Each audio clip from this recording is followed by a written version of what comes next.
Welcome to Conversations on Healthcare. This week we look back at the year that was 2021, the year of the COVID vaccine, variants bringing new threats, and some of our most memorable guests who joined us on the show. Now, here's Mark Maselli and Margaret Flinter with 2021, the year in review.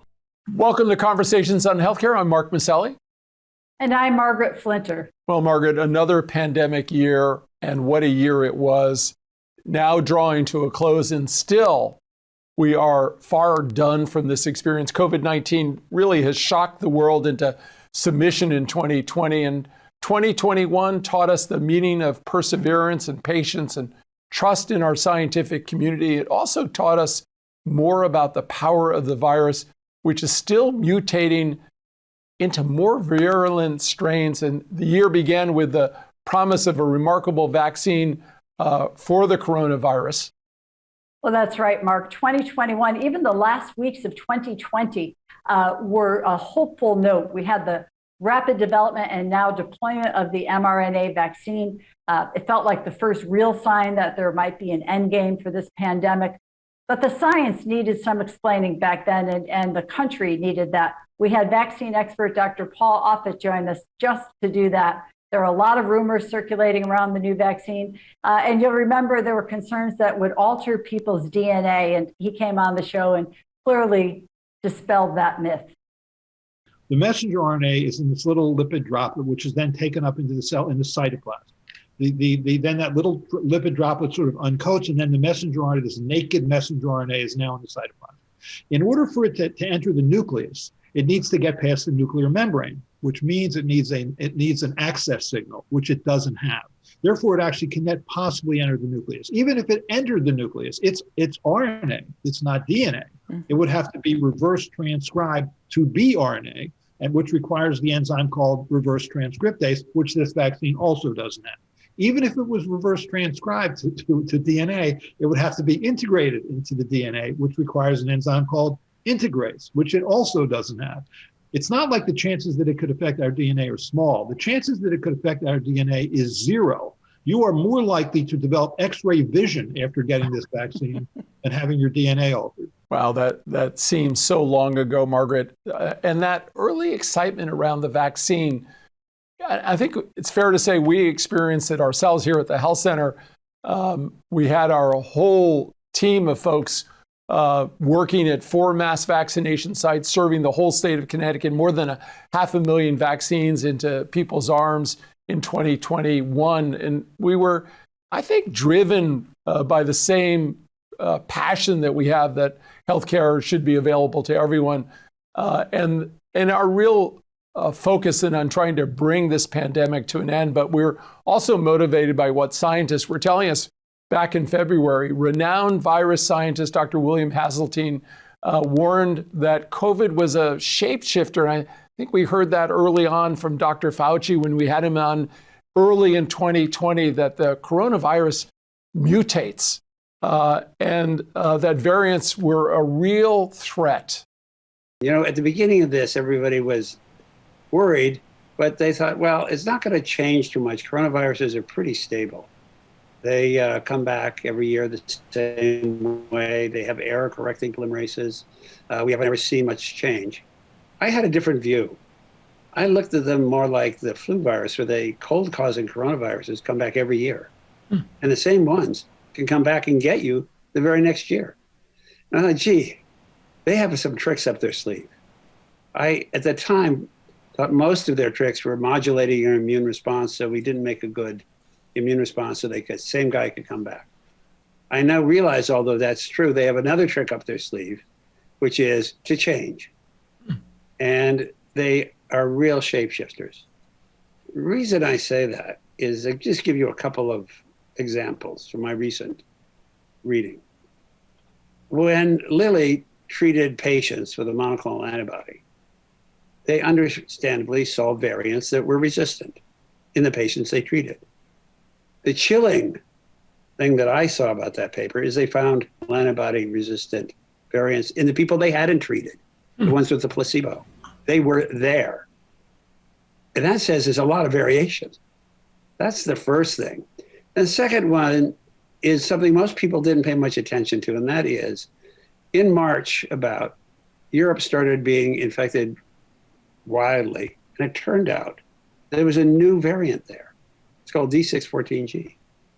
And people were saying, oh, maybe it's a founder effect. It took over every other virus in the world. So if the Wuhan strain is the root of a tree, D614 is the trunk.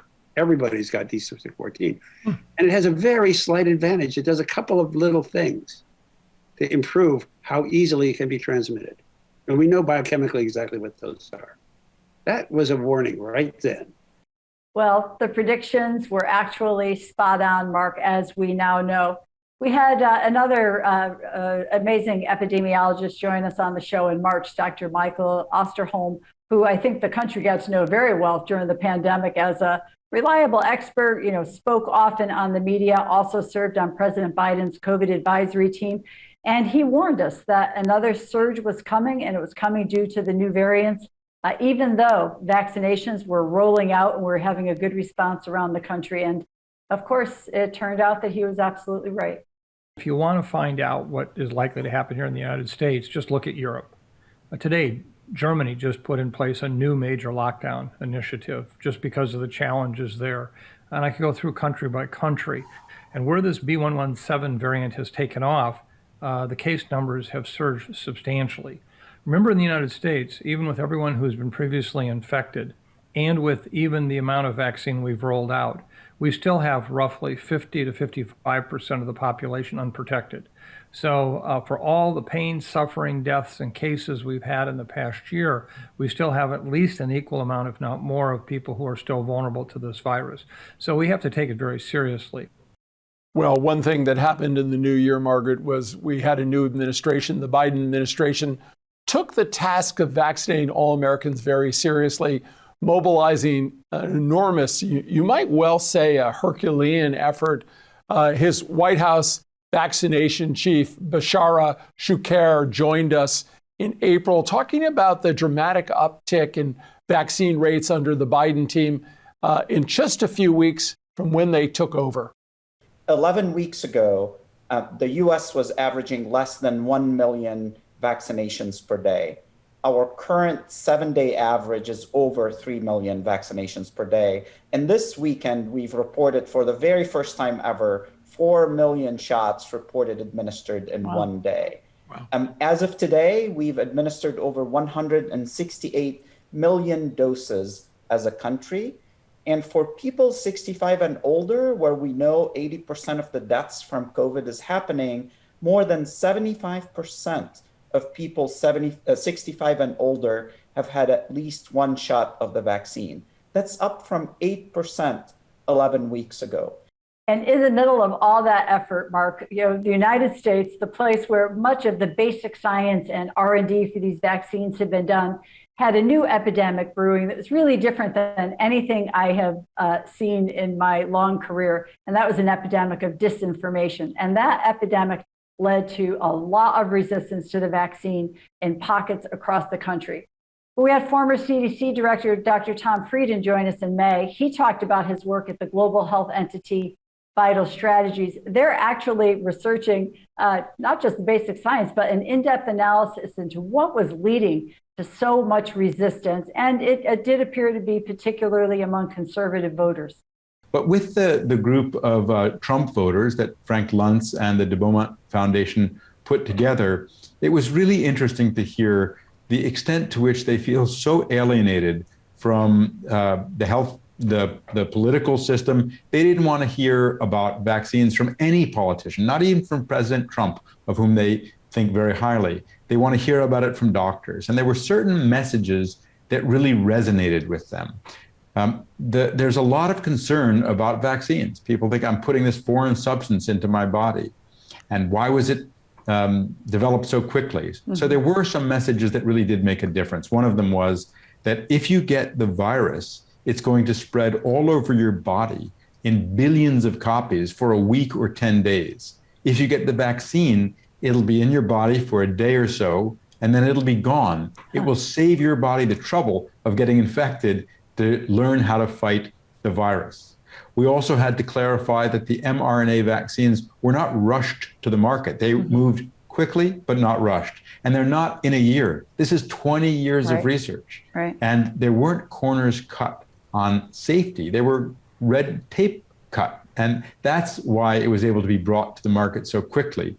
It's also really important to make the point that nearly every doctor who gets offered the vaccine takes it. And this made a big impact on them because they trust their doctors.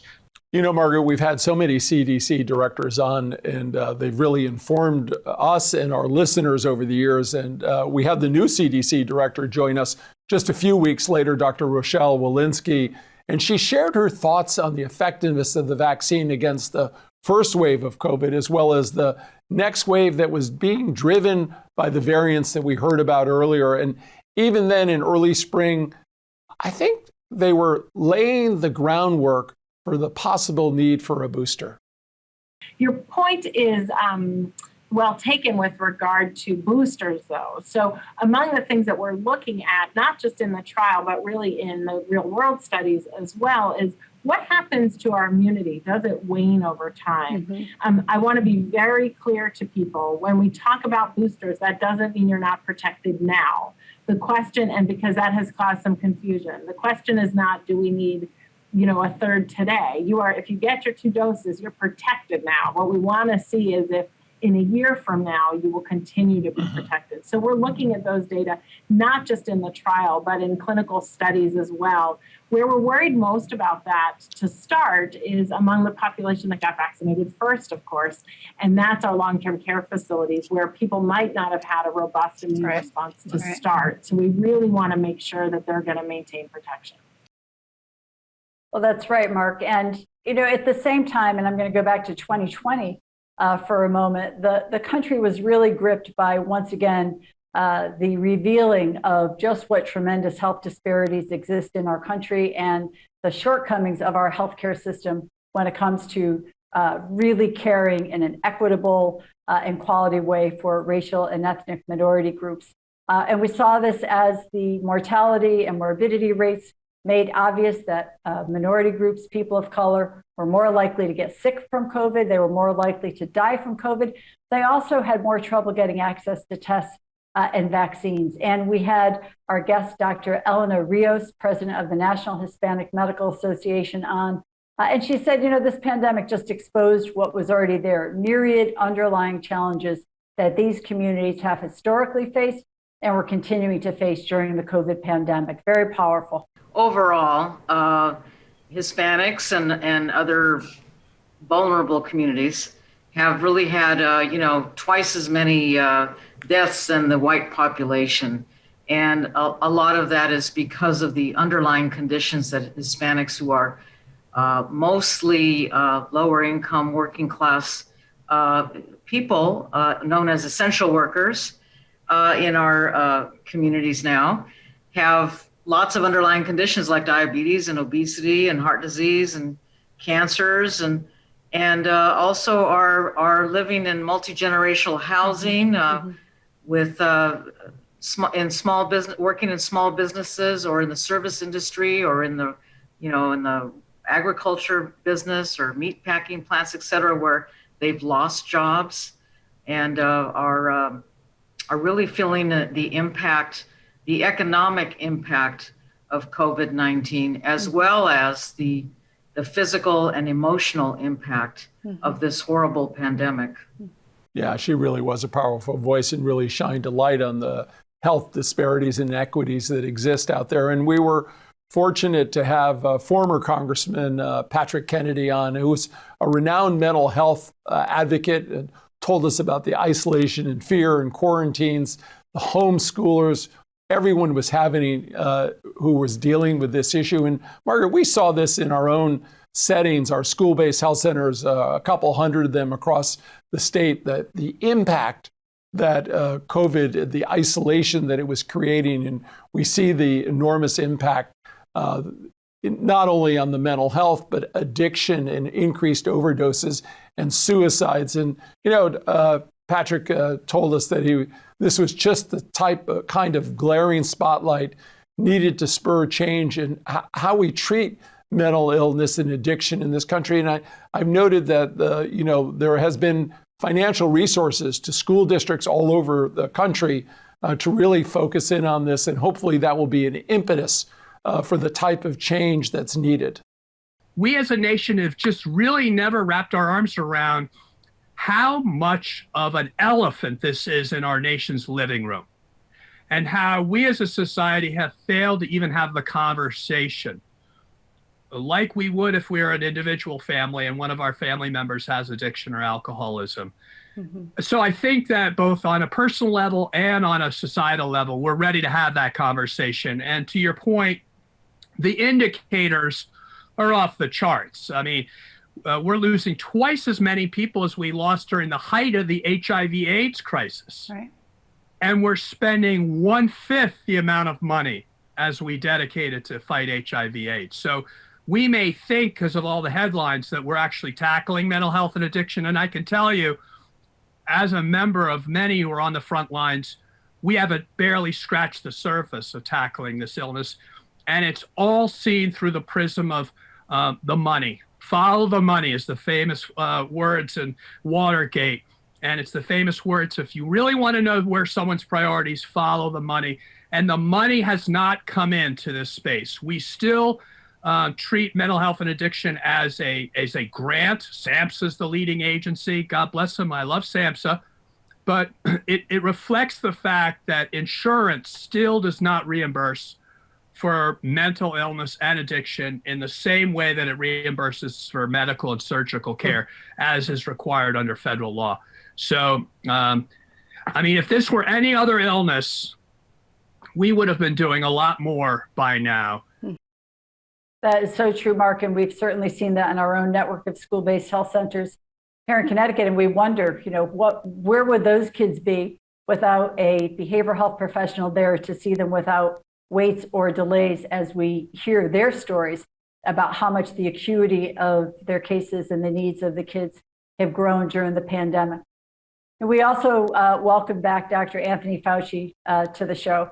Now, there's somebody who the country got to know very well. He also endured quite a bit of political pushback from certain circles, but he always stays focused on the message and getting clear information out to people. And his message was, we need to vaccinate the people of the United States, and we need to vaccinate the people of the world if we're going to bring this pandemic to an end. And he really has stayed right on target with that message throughout.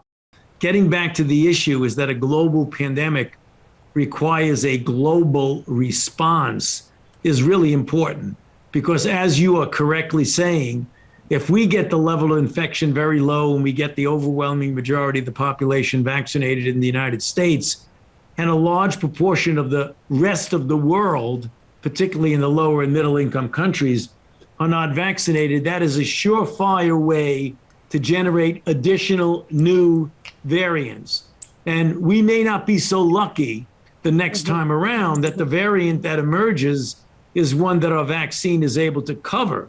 It may be that it eludes the protection of the vaccine. So we've been fortunate thus far, but we can't count on being so fortunate forever, which means we've got to get the rest of the world vaccinated. And he stayed on target with us. We've had him on at least 3 times, and he's been such a clarion voice for what needs to be done. And just as we seem to be turning the corner with increased vaccinations, at least in the United States, we saw the second wave. The Delta variant rolled over our shores in 2021, and it swiftly became the dominant strain, filling up hospitals and really putting unbelievable pressure on state leaders across the country. We were fortunate to have Kentucky Governor Andy Beshear with us. We had his dad with us when he was governor, and who I think we all know here in the country. And our thoughts and prayers are with his entire state as they're dealing and grappling with this, the after effects of that devastating tornado that hit by a storm of another kind this summer, a killer surge in COVID cases. And the harsh political opposition to vaccines and masking requirements. I think, Kentucky is one of those bellwether states in terms of the challenges that the country faces in educating people. And I think Governor Beshear is a great voice and advocate for real clear messaging around the need for these masking and vaccines to happen. Our state and the South, what'll be the entire United States, is on fire with the Delta variant.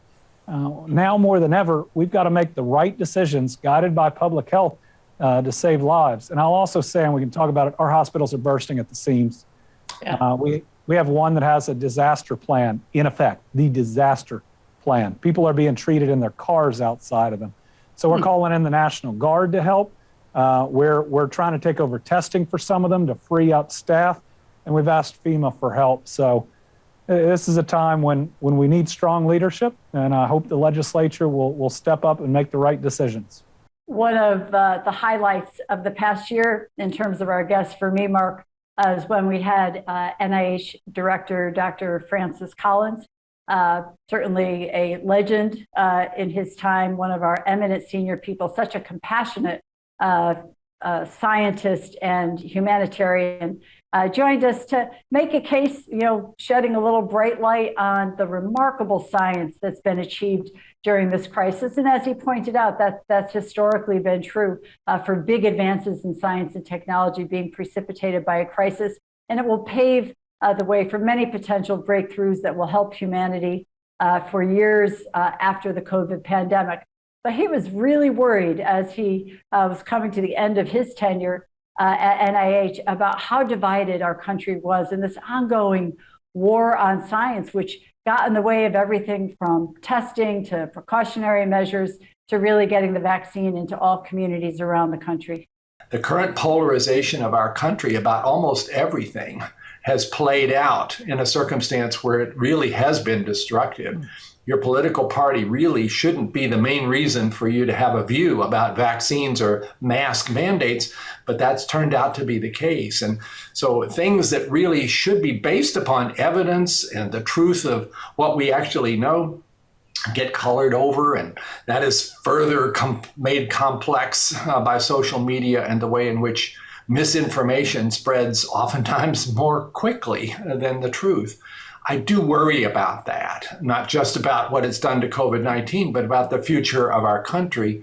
If we're in a circumstance where truth has somehow stopped having the same purchase that it should on our decision-making, and other things like politics, conspiracies, and just random opinions seem capable oftentimes of pushing truth aside.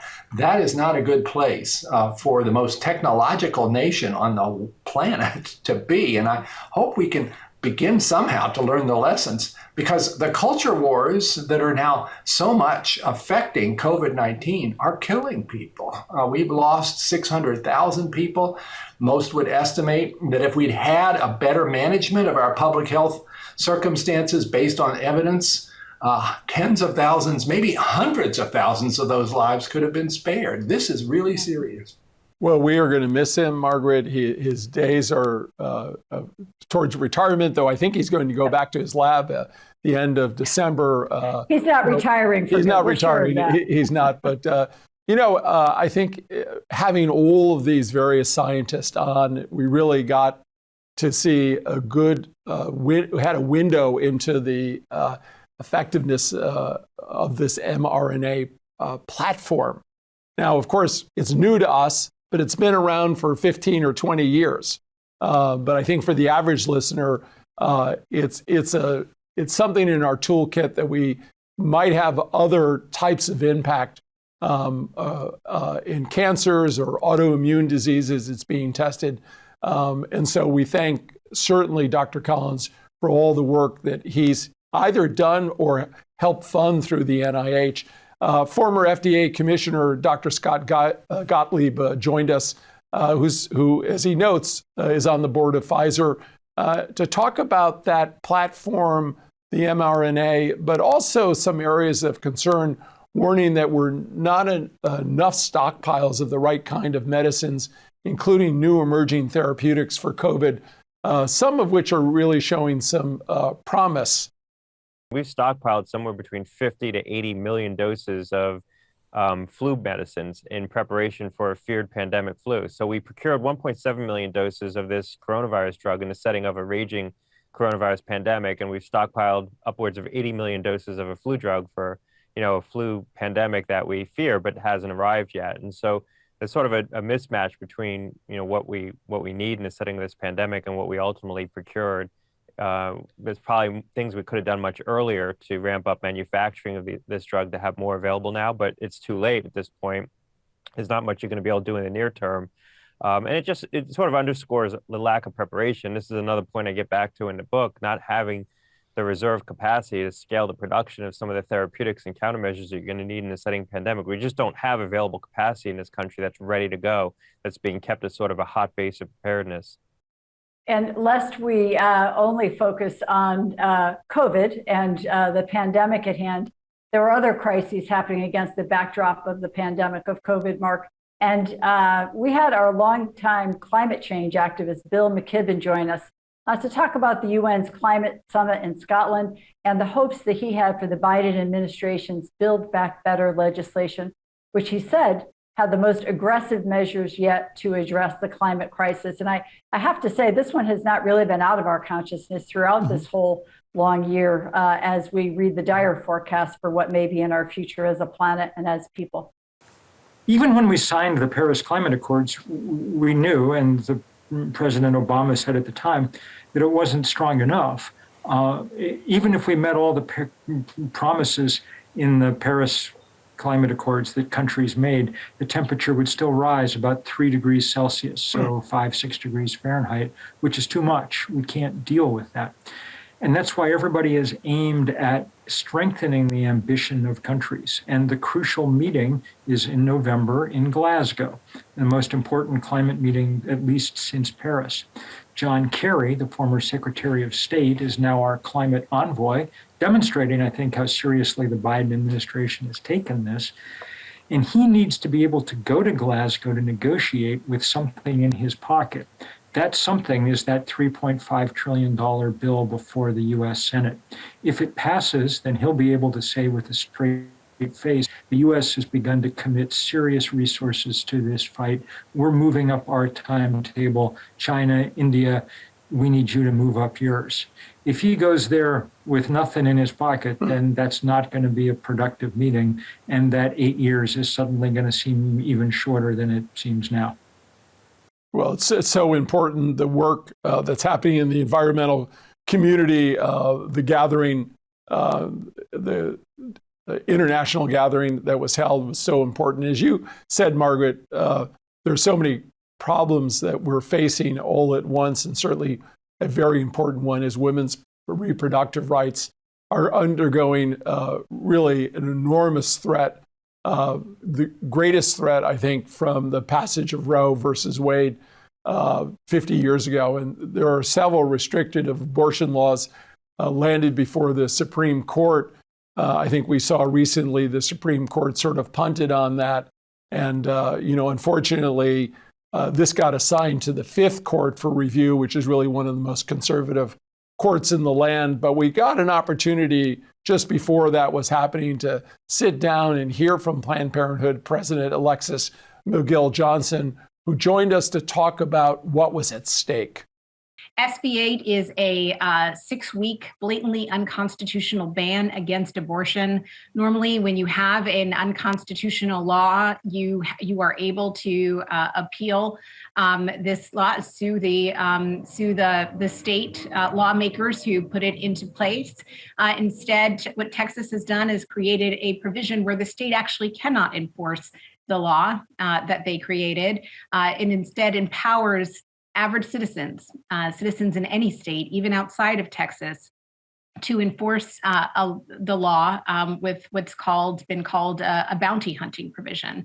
And her concerns were not unwarranted. The High Court has already failed to block the Texas law banning abortions after 6 weeks and has allowed vigilante citizens to go after abortion providers.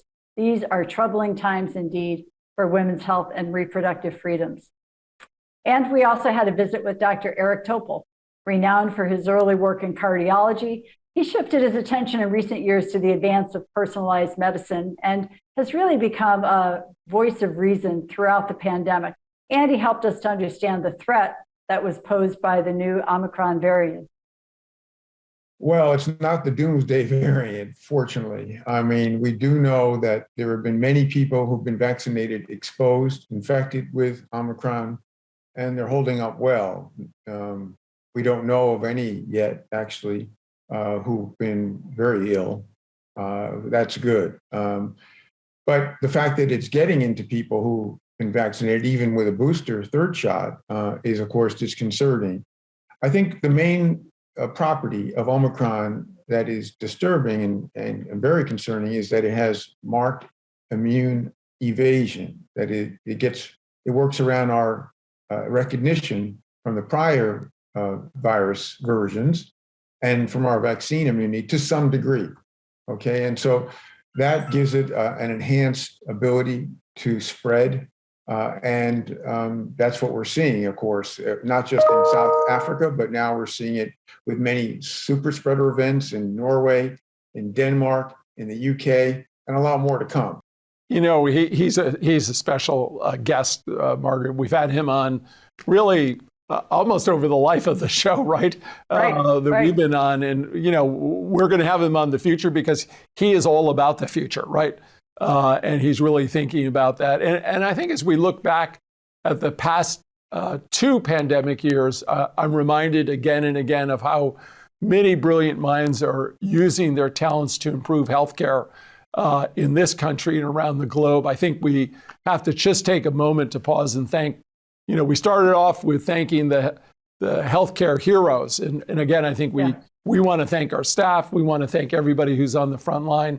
And the front lines include the schools, include the folks who are serving us at restaurants.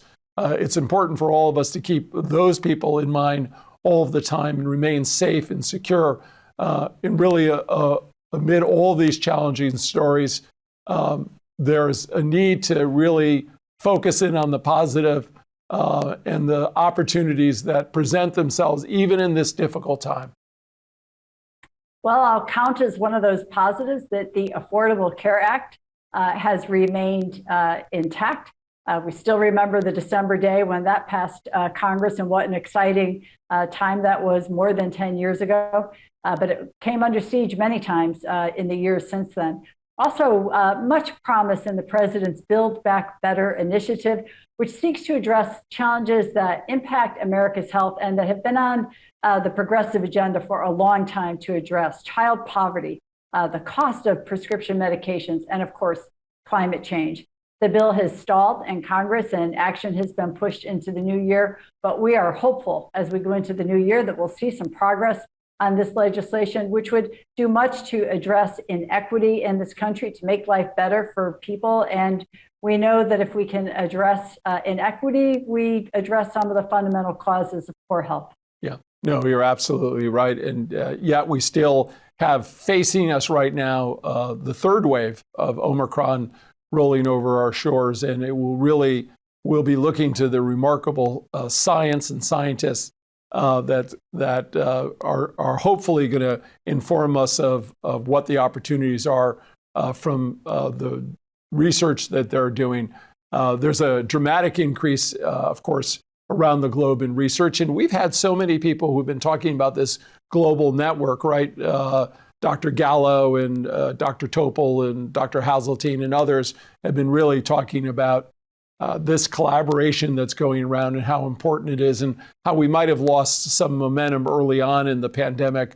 But I think people are realizing that we need to be working together, and the opportunities the mRNA vaccine technology will provide. We'll be watching as this story continues to unfold in 2022, and you can expect to see some of the most important people in health policy and innovation, technology, and global health join us here on Conversations in Healthcare to talk about it.